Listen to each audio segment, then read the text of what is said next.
Welcome, guys. Welcome to the no named podcast so far with me and Tuna. Hi, Um, Hi, Tuna. I'm a fish. Um, so, for those of you that follow us on Twitch, you might have seen us do Puppet vs. Fish, where we did football manager streams against each other. With the Premier League season starting, we've decided to start doing a little podcast just talking about the Premier League. We'll be covering Champions League and the domestic cups as well. But this is just a quick overview of what's to come in the next season that starts on Saturday, which is weird because it only ended a couple of weeks ago. Yep. And also sort of a late start, which makes it a bit weird as well compared to normal. Yeah, because we'd have So had it's a good full month. weird for being early and late at the same time. Mm. And we don't even know whether there's going to be any gaps in between and when the fans are going to be back and anything like that. So it's definitely going to be an interesting one because we don't know what to expect.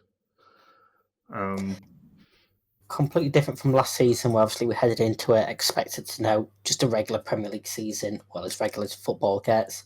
Yeah. And then this year we've got as many questions as we did pre-Project Restart. Yeah. I mean the mentality of everything can just change a team or players or managers as well. The break's been short. It's been shorter for some clubs that obviously were still in European competition that ran through August. Man United and Man City have got an extra week off, but still, it's there's a lot of a mentality, and obviously they starting the season with no fans as well, because that's still only being trialled, and we don't even know if that's going to pass trials. It's good that Sky Sports and BT are showing all the games, and BBC's helping as well. Surprised I Yeah, haven't seen anything to do with Amazon yet. they've got one game this month, but I Oh, don't know which one it is. okay. And God knows if they go back to normal, if that's going to count into their package that they've already got. I don't think they're too know. happy about that. But yeah, it's good that they've finally come to an agreement to have every game on TV while there's no fans. Yeah, at least for September. I think they wait until end of September to see how the trials go with the fans and that. So whether we see fans in soon and whether we start seeing the games not being shown live and things like that, who knows? We've also got, with it starting late as well, we've also got 4 rounds of Carabao Cup that's been in September, which is pretty much every midweek. Yeah, back to back to back to back. Yeah, And especially for some of the lower league teams that's still in there, they've got the Johnson's Paint Trophy, whatever it's known as now, going on this week. yeah. So they've got extra games thrown in on top of that as well. But they also already play more league games than the Premier League as well because Yep. there's more teams in the league. So it's very rough on the players. I don't know if anybody else actually knows what's happening. If you can sit down and literally say, "Oh, this is happening in this league and this country," because you've got all your French and Spanish and Italian leagues and everything like that that's all messed up as well. So if you follow all the countries' sports and German as well, it's crazy. But today's show is just going to be an introduction to the podcast. It's also just going to be talking about our predictions for the end of the season, who we think will be where in the league. First manager to be sacked, which is always a talking point every season, and top goal scorer. Let's have a look at the predictions then for where you Yes. think that teams will finish. So we started from bottom up to top. Yeah, so I'll let you do all yours first. Okay, so I've got Fulham bottom of the league. With West Brom finishing above them, and I've got Brighton going down as well. I think they're going to struggle for goals, Brighton. I don't think West Brom and Fulham are strong enough, so I think they're going to struggle. Just staying up is Burnley. Again, another one that might struggle this season. Aston Villa above them, with West Ham, and then Leeds. So yeah, I think these will be the best of the promoted teams, but I still don't think they'll do great. And I've got Sheffield United. So I think they're going to drop off a lot. I can't see them continuing on from next season. I haven't got numbers next to mine. I don't know what position I'm on here. I think you're on Sheffield United are 12th. 13th.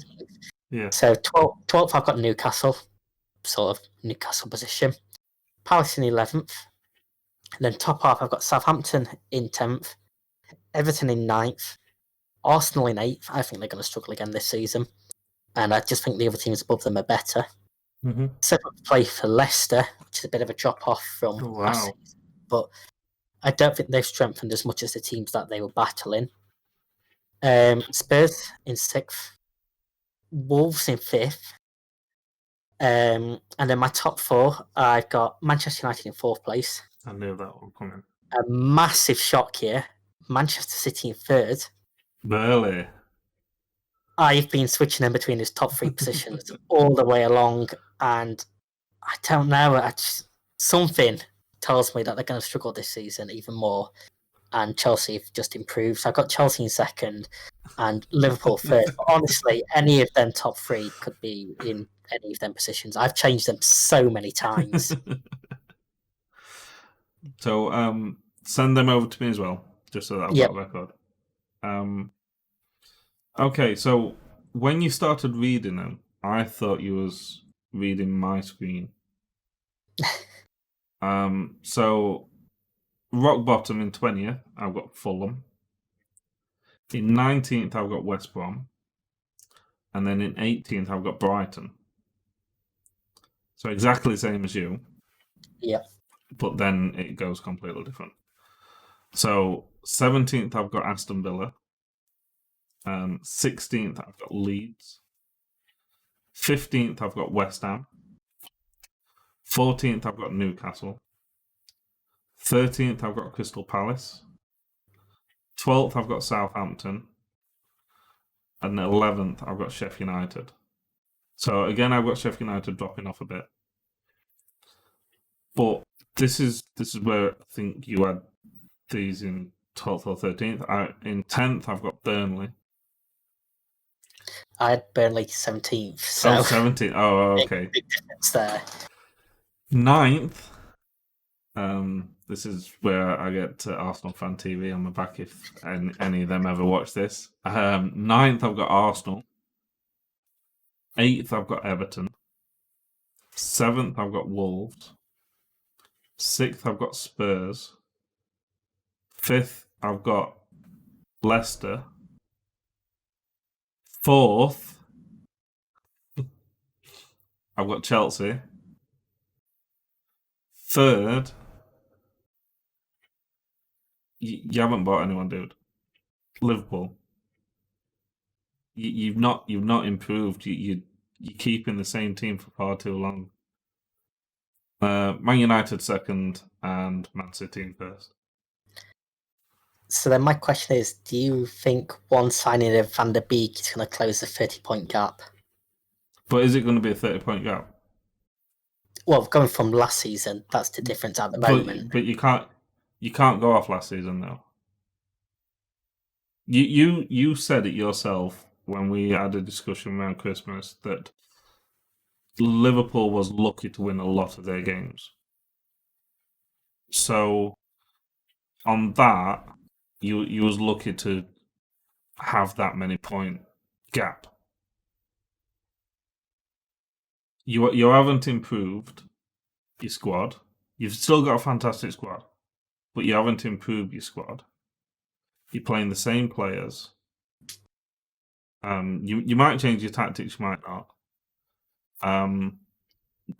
He's going to try and win as many trophies as possible. I just think the likes of us, City, Chelsea, we've got more depth than you. So, yeah, Liverpool third. Fair enough. But like I said earlier, I don't think that we're good enough to be challenging for the Premier League this season. I don't want to be too optimistic in terms of challenging for it, but I don't see why we can't finish second this season. So you thinking that City are going to be like runaway leaders? So again, they're going to come back with a vengeance and not so much runaway leaders. You know, you look at when Leicester won it. When Leicester won the Premier League, there was so many clubs in the top 5, 6 that didn't have a good season or they didn't finish high on points. Just because the last 2 seasons, the top club or the top 2 clubs have finished high on points doesn't mean that it's going to be like that every season. yeah, I mean Leicester won the league on the same amount of points as City got last year. So exactly, and you know you've just been saying how Man United are 14 games unbeaten in the Premier League. So there's no reason why if we go on that run, fair enough, a lot of them might be draws, which I think that was one of the big things. 3 or 4 draws in there. So yeah, but I mean, I think the a lot biggest of thing for Arsenal was the fact that they had far too many draws, which is one of the reasons why they finished where they are. They drew a lot. But you know, if we go on a decent run, there's no reason why we can't finish second. I'm not saying that we're going to be close to first. I'm not saying that first is going to run away with it. But I don't see a reason why we can't finish second if we continue how we finished off. Because I've got a sort of feeling like the top 3 in my predictions are going to be separated by 3 or 4 points. I think it's going to be a fantastic end to the season. I don't think you're going to be far behind at all. I think there's going to be a big gap in between the top 4 and the rest of the league. And I just want to see an exciting end to the season. To think that Chelsea's going to be second, I don't. Judging by how much they've spent, that doesn't always mean much. It doesn't always mean much, but I think they've signed some very good players. I mean, we'll know after a couple of weeks how good the players actually are in the Premier League. And, yeah. And for all we know, we could be fascinated and Fulham could win leagues. yeah. I think 5,001, I might like a quid on it. I mean, you look at United. You know, we've only we haven't really utilised him much because we haven't had him for long. But Bruno Fernandes is still new to the club. We've got Van der Beek, who is brand new. He's not played a game for us yet. And the 3 signings last season, you know, Maguire, Wan-Bissaka, and Daniel James. You know, this is their second full season as well. So we've improved the squad over the past season, over the past 15 months. And then, like I say, you look at you who hasn't in the past 24 months. You haven't really improved it that much. Chelsea have improved it a lot, but I think they need to. That team needs to bed in, and I still think that there's a lot of pressure on Lampard. You know, spending 200 million in one transfer window. Abramovich isn't going to be too kind on Lampard, no matter how much of a club legend he is. I mean, your positive this season will be Champions League football. It gives you that extra 1 or 2 days rest before the weekend's game instead of playing on Thursday. But then also playing against the better quality opposition, does it take more out of your players? No, I think it pushes your players. I think it pushes your players more. I mean, in theory, you can't quite rest as much if you're playing Inter Milan, for example, than if you're playing some team from Azerbaijan in a group stage. Granted, but I think if you're playing Azerbaijan, or you're playing a lower team on a Thursday night. Not only are you not having the proper break and it's all messed up, but you're also not you're not putting the pressure on yourself to win that game because you're over confident that you're going to win it anyway.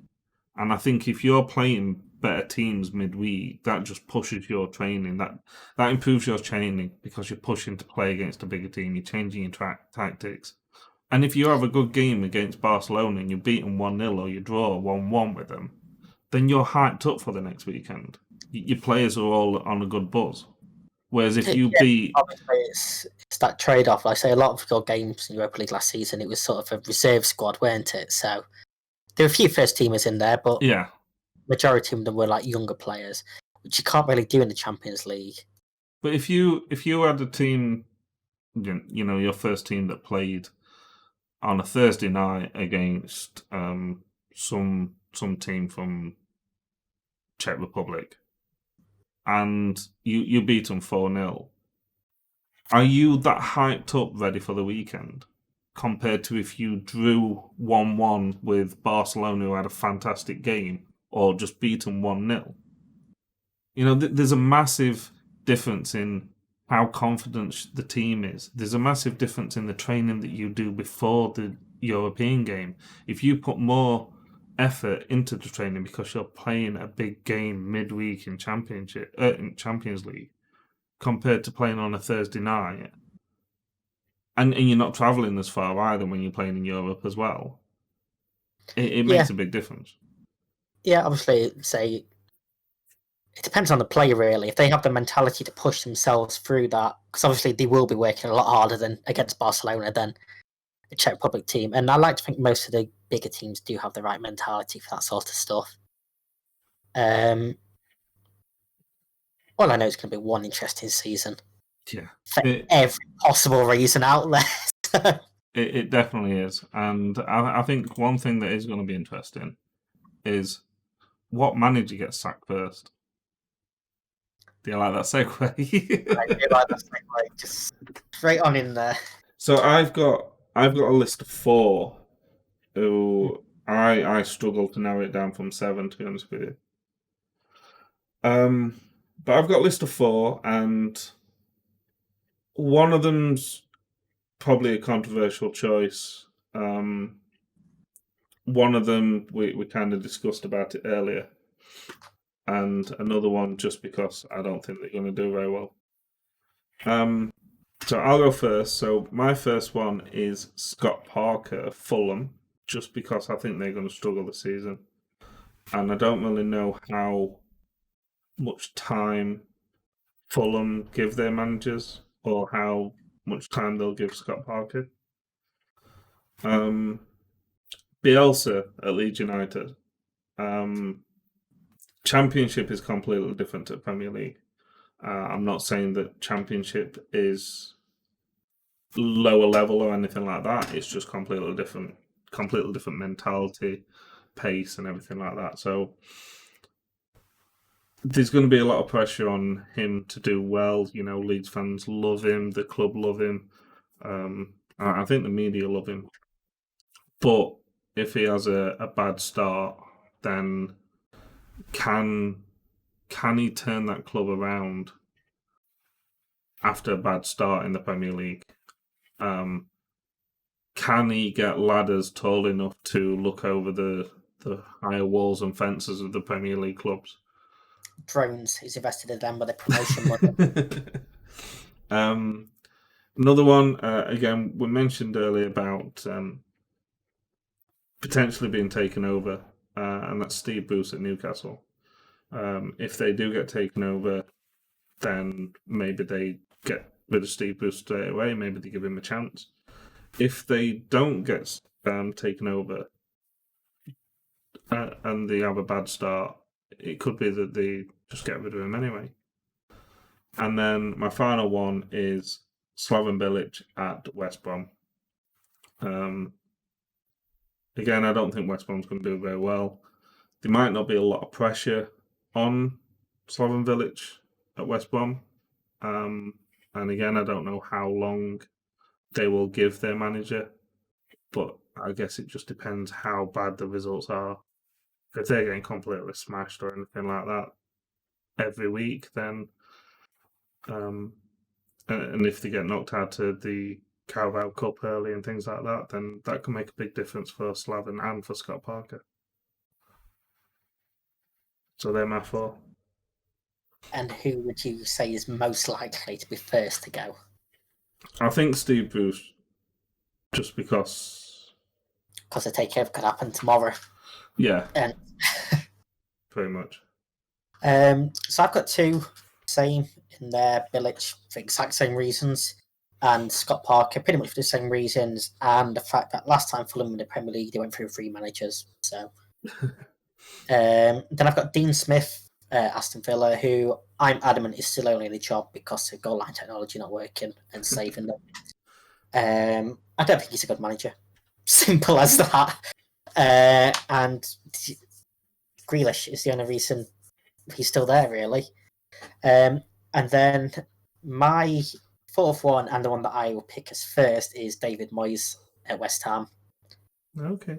I just don't think they've got a very good team. Not necessarily down to him, but down to the owners. And we've already said how tough their start is to the season. Yeah. I don't like him. Simple. Everton and Man United links there. I just think they're going to struggle a lot this season. I mean, I don't like him either, and that's because of Man United link. So we'll see if any of them come out, and obviously we'll keep up to date on all the managers' ingoings and outgoings on our weekly show that we're going to be having. Right, so the final one for today's show, top goal scorer. So, in no particular order, give me 3 top goal scorers for the end of the season. Okay, so I think up there is going to be Harry Kane, Aubameyang, and Raheem Sterling. 3 pretty common names that people are expecting to hear, really. Yeah. Tried and trusted. I thought we were going to be a lot closer, to be honest with you. So I've gone for Vardy again. I've gone for Sterling again. And I've gone for Werner. Okay. Almost a full English contingent there for both of us. I think, like you say, Chelsea's improved. So I'm not writing them off to do well. And Timo Werner's shown that he can score goals. So they're getting a decent player there. Whether he can do it in the Premier League is obviously up for negotiation, but we'll see how he does. I think he'll be up there in the top 8, but possibly in the top 3. Yeah, I think with Aubameyang, he's, like I said earlier on, looking for a Real Madrid move. Fantastic goal scorer as it is. I think he's 30 now, so this is his last chance, really, to push that move.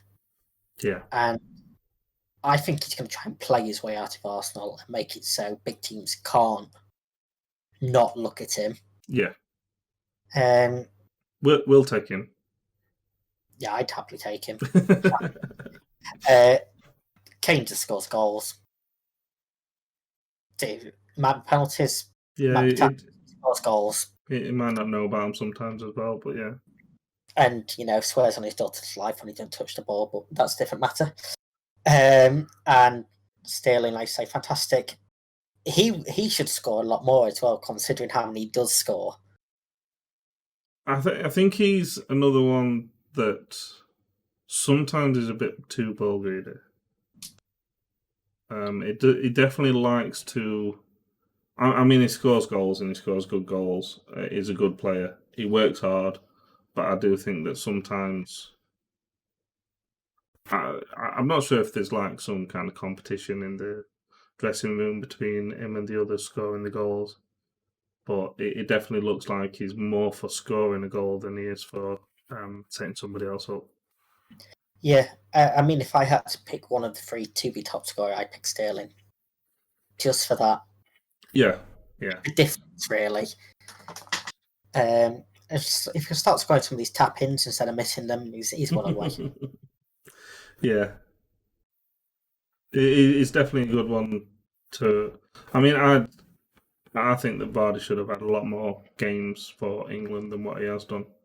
Yeah, And the fact that he's still finished at top of goal scorers last season at his age shows that he's got it. I mean, he still holds the record for the longest run in scoring goals per games into yeah, Premier League, yeah. which he took off Van Nistelrooy. So there's no. You can't ignore the fact that he's a pure goal scorer. He is coming towards the end of his career. He is getting on a bit, but it's still showing that he's got the pace and he can do it. Still rapid, can score a goal from anywhere, Yeah, and a decent team around him. So, and I'm looking forward to the film about him because his story definitely deserves a film. sponsored by WKD. Stepped on some too. But I mean, if he can have a good season again this season, if I was Southgate, I'd be ringing him up and begging him to come out of retirement. And I'm ringing Kane and telling him to retire. Well, that's just my opinion. But again, Danny Ings, hopefully will be up there. I think we might see a drop off of goals in total for the top players compared to the past couple of seasons. Mainly because, like I say, that lack of fans at the start. Everyone knows how much of a boost he does give teams. Mm. But it'd be interesting to see. And hopefully, we see some absolute screamers like normal. Some fantastic games and a great season. Yeah. And the title defence. It's definitely going to be an interesting season. I'm looking forward to it. It's going to be weird this weekend, knowing that my team's not even playing. But we'll be watching the games, watching the highlights, and we'll have another show next week to talk about the results, the games, any dodgy VR decisions. There's going to be some dodgy VR decisions or refs decisions, and any more transfers or anything else that happens to do with the Premier League. If you've got Sky Sports and BT Sport, all the games throughout September are being shown on both of them. I do believe that BBC Sports got one or two, and maybe Amazon. So keep your eye out for them. Who do you think is going to be in the top four? And who do you think is going to be in the bottom three? Who do you think is going to be the first manager to be sacked? And who do you think is going to be the top three goal scorers? Who do you think is the best signing this season so far as well? And possibly the worst? And if there's anything else that you want us to cover on these shows, please drop it in the comments below. All our socials will be in the comments below as well. We've got some ideas for some more videos to come out throughout the season as well. So please subscribe, click that bell for notifications, and I hope you enjoyed this video. Hit that like button. And like I say, I'll drop Tuna's links down below as well. Go and check out Tuna's stuff. But other than that, it's 1:30 in the morning now. I've got work in the morning, and I've got to edit this. So take care, and I hope you have a good weekend. And don't forget